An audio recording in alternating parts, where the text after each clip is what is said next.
Switzerland दुनिया के सबसे अमीर और खूबसूरत देशों में से एक है, लेकिन इसकी असली पहचान है इसका बेहद यूनिक पॉलिटिकल सिस्टम, जो दूसरे देशों से पूरी तरह अलग है। देश में 26 राज्य हैं और हर एक का अपना संविधान है, लेकिन जो चीज इस सिस्टम को खास बनाती है वो है डायरेक्ट डेमोक्रेसी। यहाँ जनता सिर्फ वोट नहीं करती, बल्कि कानून बनवाने और कानून रद्द करवाने तक की ताकत रखती है। अगर सरकार कोई बड़ा फैसला लेना चाहती है, जैसे संविधान में बदलाव या किसी इंटरनेशनल ग्रुप को ज्वाइन करना हो, तो रेफरेंडम यानी जनमत संग्रह जरूरी है। और अगर कोई कानून जनता को पसंद नहीं आए, तो 100 दिनों में 50,000 सिग्नेचर जुटाकर उसे दोबारा वोटिंग में लाया जा सकता है। यहाँ तक कि आम लोग 1 लाख सिग्नेचर के साथ खुद संविधान में बदलाव का प्रस्ताव रख सकते हैं। यहाँ की सरकार चलती है फेडरल काउंसिल से, जिसमें 7 लोगों की एक टीम है। यही 7 लोग मिलकर प्रधानमंत्री भी हैं और राष्ट्रपति भी। संसद इन्हें 4 साल के लिए चुनती है और हर एक साल 1 जनवरी को इनमें से एक व्यक्ति 1 साल का राष्ट्रपति बनता है। लेकिन ये सिर्फ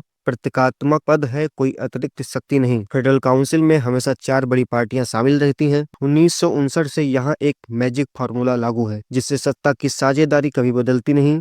इसी वजह से रूलिंग पार्टियां लगभग हमेशा वहीं रहती हैं और देश में राजनीतिक स्थिरता बनी रहती है। संसद 2 हिस्सों में है। नेशनल काउंसिल, जिसमें 200 सदस्य हैं, और काउंसिल ऑफ स्टेट, जिसमें 46 सदस्य हैं। दोनों की शक्ति बराबर है। अगर हम बात करें जुडिशरी में, तो सबसे ऊपर है फेडरल सुप्रीम कोर्ट, लेकिन ये संसद के बनाए कानून को रद्द नहीं कर सकती, यानी अंतिम पावर फिर वापस जनता और संसद के पास ही रहती है। मिलिट्री की बात करें तो देश 1815 से न्यूट्रल है। यहाँ कोई बड़ी थाई आर्मी नहीं है, बल्कि मिलिशिया सिस्टम है, जहाँ नागरिक ट्रेनिंग लेकर जरूरत पड़ने पर बुलाए जाते हैं। और हाँ, स्विट्जरलैंड जितना मॉडर्न है, उतना ही चौंकाने वाला भी। यहाँ महिलाओं को वोटिंग का अधिकार 1971 में मिला। स्विस नागरिक साल में औसतन 4 बार वोट डालते हैं, इसलिए यहाँ असली पावर जनता के पास है। धन्यवाद।